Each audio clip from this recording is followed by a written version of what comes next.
ಸ್ವಲ್ಪ ಸ್ವಲ್ಪ ಸಮಯ ಹಂಗೆ ಕಳೀತಾ ಹೋಯ್ತು. ಮತ್ತೆ ಚಳಿಗಾಲನೂ ಬಂದ್ಬಿಡುತ್ತೆ.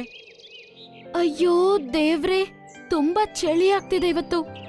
ಗಾಳಿನೂ ತುಂಬಾ ಜಾಸ್ತಿ ಇದೆ. ನನ್ನ ಹತ್ರ ಹಾಕೊಳ್ಳೋದಕ್ಕೆ ಒಂದ್ ಸ್ವೆಟರ್ ಕೂಡ ಇಲ್ಲ. ಏನ್ ಮಾಡೋದು? ಏನಾಯ್ತು ಪೋಪಟ್, ನಿನ್ನಷ್ಟಕ್ ನೀನೇ ಏನೋ ಮಾತಾಡ್ಕೋತಾ ಇದೀಯಾ? ಅರೆ ಅಕ್ಕ, ನಿನಗ್ ಗೊತ್ತಿಲ್ವಾ ಇದು ಚಳಿಗಾಲ ಅಲ್ವಾ?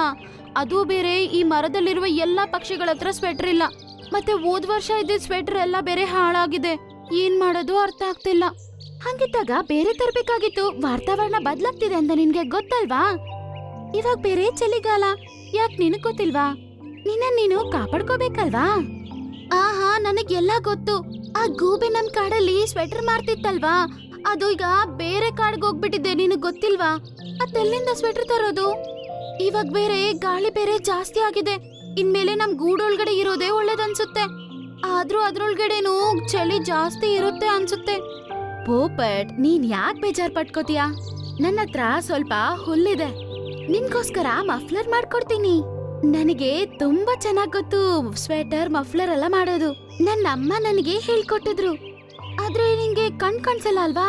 ನೀನು ನೋಡ್ತಿರು ಸಾಕು, ನಿನ್ಗೋಸ್ಕರ ಎಷ್ಟು ಚೆನ್ನಾಗ್ ಮಫ್ಲರ್ ಮಾಡ್ಕೊಡ್ತೀನಿ ಅಂತ. ಜುಮ್ರಿ ಪಾರಿವಾಳ ಒಂದಿನದಲ್ಲೇ ತುಂಬಾ ಸುಂದರವಾದ ಮಫ್ಲರ್ ಅನ್ನು ಮಾಡ್ಬಿಡುತ್ತೆ. ಮತ್ತೆ ಪೋಪಟ್ಗೆ ಮಫ್ಲರ್ ಅನ್ನು ಕೊಡುತ್ತೆ. ಅರೆ ವಾ ಅಕ್ಕ, ತುಂಬಾ ಚೆನ್ನಾಗಿದೆ ಈ ಮಫ್ಲರು. ಈ ಮಫ್ಲರಿನ ಡಿಸೈನ್ ಕೂಡ ನಂಗೆ ತುಂಬಾ ಇಷ್ಟ ಆಯ್ತು. ಅದು ಇದನ್ನ ಹಾಕೊಂಡ್ರೆ ನನಗೆ ಚಳಿನೂ ಆಗ್ತಾ ಇಲ್ಲ. ಈ ತರದ ಒಂದು ಡಿಸೈನ್ ಇಲ್ಲಿವರೆಗೂ ನೋಡೇ ಇಲ್ಲ. ಅಷ್ಟು ಚೆನ್ನಾಗಿರೋ ಡಿಸೈನ್ ಹಾಕಿದ್ಯಾ. ನಿನಗಿಷ್ಟ ಆಯ್ತಲ್ವಾ? ಇನ್ನೇನ್ ಬೇಕಾಗಿದೆ ನನಗೆ?